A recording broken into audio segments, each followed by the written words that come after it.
low income? Three ways. They earn money.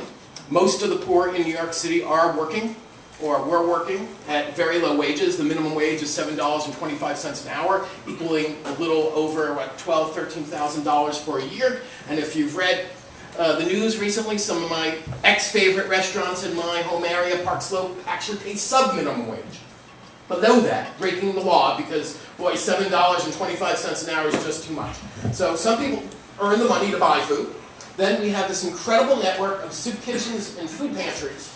And they serve about 1.4 million people a year. Where do they get food? They generally get food from the Food Bank of New York City and City Harvest. So they get donated food from other places around the country. They get rescued food from restaurants and caterers. They get some food from farms. They get a lot of food from manufacturers, either purchased food or donated food. And then a lot of food from the federal government. For these people say, we hate food stamps, that's government. We love pantries and kitchens, they're private. A lot of their food is government, for good and ill. We can talk about that more. But as big as that system is, serving 1.4 million people, the food stamps program in New York City and the government nutrition assistance programs dwarf them.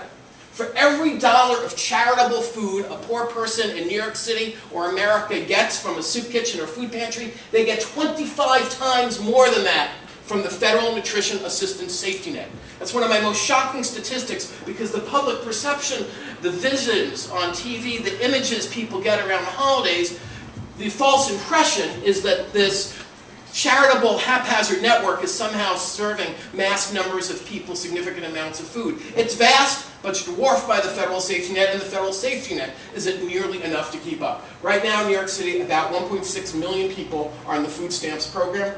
Their average benefit for a year equals over $3,000 worth of food. Not nearly enough to live on, but dwarfs probably the hundreds of dollars worth of food you would get from soup kitchens or food pantries. There are hundreds of thousands of women's, infants, and children on the WIC program, which has been recently improved by Congress and the administration, bring in more fruits and vegetables. And then there are about 1.1 million people in the New York City public schools. The vast majority are low income. By and large, the wealthy in the city aren't sending their kids to public schools. I know there are exceptions, but 70% of the children in New York City public schools are eligible for free and reduced-price meals. 60% are eligible for free meals, which means their families below 130% of the poverty line. Another 10% are between 130% and 185% of the poverty line. I know I'm getting wonky, so let's put it this way. 60% of the families are poor or near poor. Another 10% are sort of poor. New York City public schools serve about 1 million meals a day for kids. So that dwarfs all the pantries and kitchens, and those are some major places low-income people get food in New York.